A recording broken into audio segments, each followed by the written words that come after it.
Hi friends, I'm Scott Giles and welcome to Power Talk, my podcast here on Facebook Live and YouTube.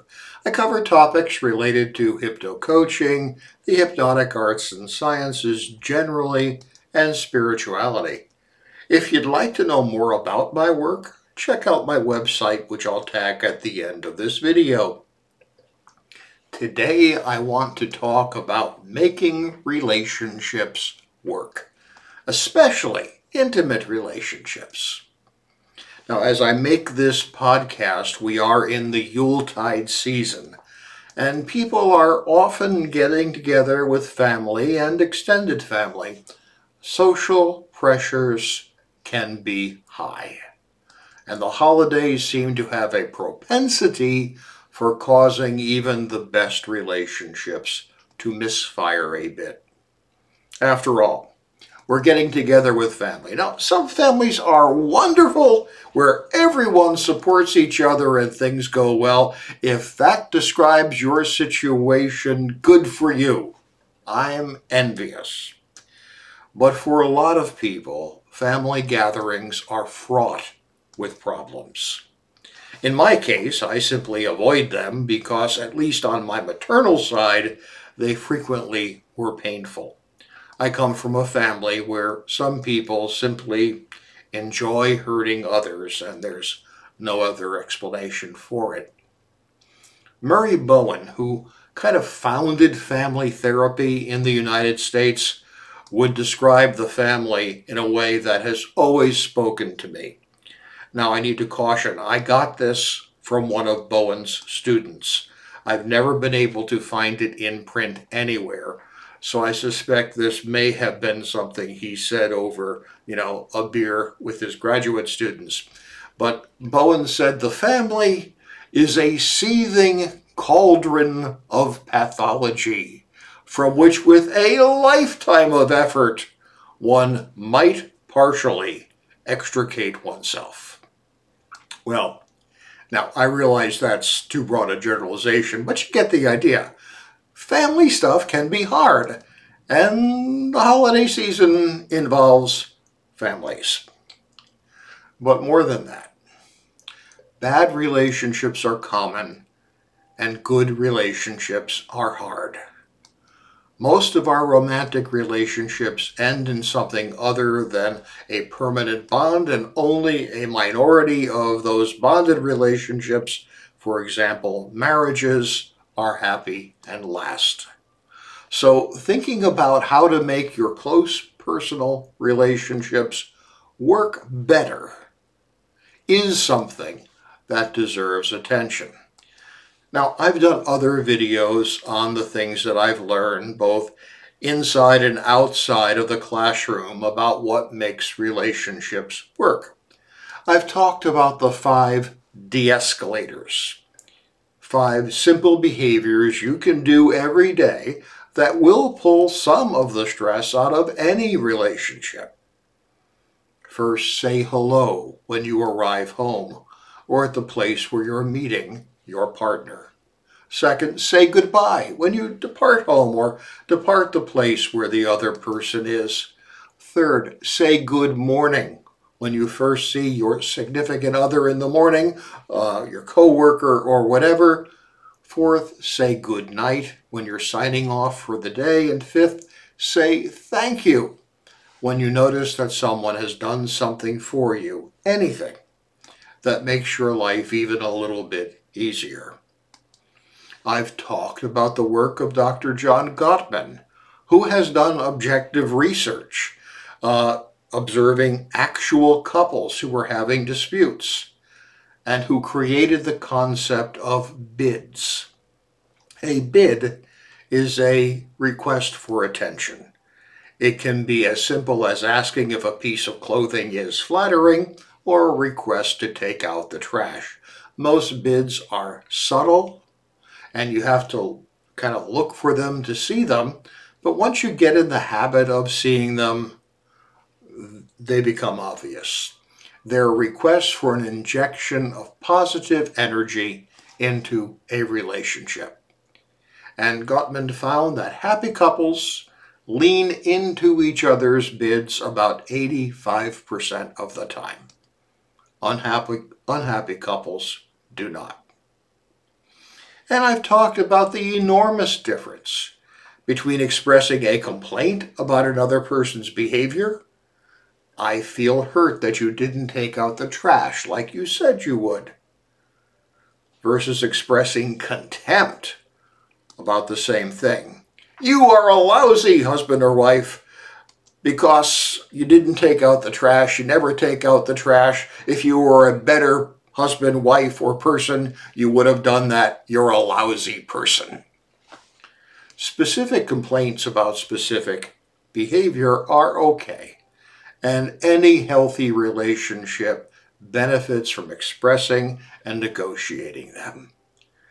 However, expressing contempt for another person, not you didn't take out the trash, but you're a lousy person, that is never okay and never makes any situation better. Check out my videos on these subjects on the Relationship Skills playlist in my YouTube channel for a fuller exposition of these ideas. And while all of these ideas can help make a relationship work, which is why I made those videos, there is another characteristic that can also help, especially at times when we're getting together in groups and the emotional tensions might be a little unstable. Always remember the lesson taught by writer J. Martin Cohey in his classic book, Your Greatest Power. Your greatest power is the ability to make choices. In any relationship, in any kind of relationship, you can choose to let things pass. Now, I'm not advocating for passivity nor for allowing abuse or ill treatment. Important things need attention. However, time and again, when I've spoken with people whose relationships have sort of run aground, I'm told it was often a buildup of little things that put a stake in the heart of the matter. Well, she doesn't put the cap on the toothpaste in the morning. He never puts the toilet seat down. My boss never says, well done. My kids don't tell me what happened at school, and so on. I recall one couple who said they were trying to work on their relationship, but who kept picking at the scab. The male partner at one point complimented the female partner on how nice a dinner she had prepared, how nice the dish had turned out, only to be met by an angry comeback. Well, if you complimented my cooking more often, we'd be happier. Well, yeah, maybe, but he did just compliment you, and your response was to put him down.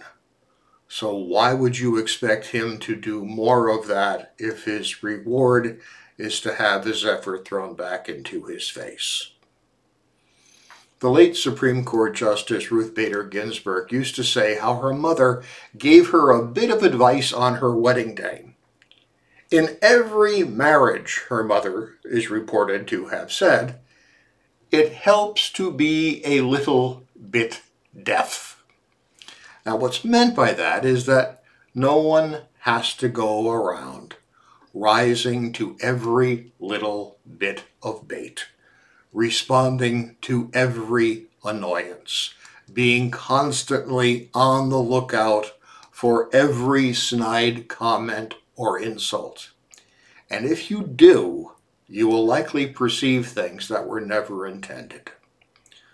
To the philosophical person, this is called the art of acquiescence.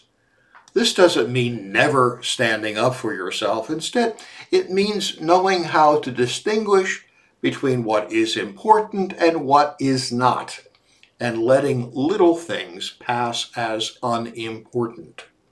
You let them pass because the other person probably didn't mean anything by it, and because you will pay a price yourself for constantly being on edge. An important tool in making any relationship work is to know what is worth addressing and what is not. things get misunderstood. Sometimes things may have an unintentional double meaning that the other person didn't recognize. And the fact is that other people are entitled to have personalities, and that means they simply may disagree with you about something, and they're allowed to do that without reprisal. Some of these disagreements may be worth discussing. How large should the college fund be? What sort of car should we get? But a lot of things are not worth the effort of getting to full agreement. Is it really worth a heated exchange to decide if a household will buy toilet paper by the case or by the roll? To make relationships work, we need to let some stuff pass. This is especially true in the holiday season, where emotions can be exaggerated, where childhood tensions may resurface, when for the sake of politeness, we will choose not to tell dumb Uncle Floyd that we really think his political beliefs suck. Not every fight is worth having. And that is an important insight into making relationships work, especially this time of year when families gather. Hey, thank you for your time and attention today. I'll be back next week with another talk on a different subject, and I'd like to invite you to join me. It does help me if you let others know about my videos, so please like, share, and subscribe.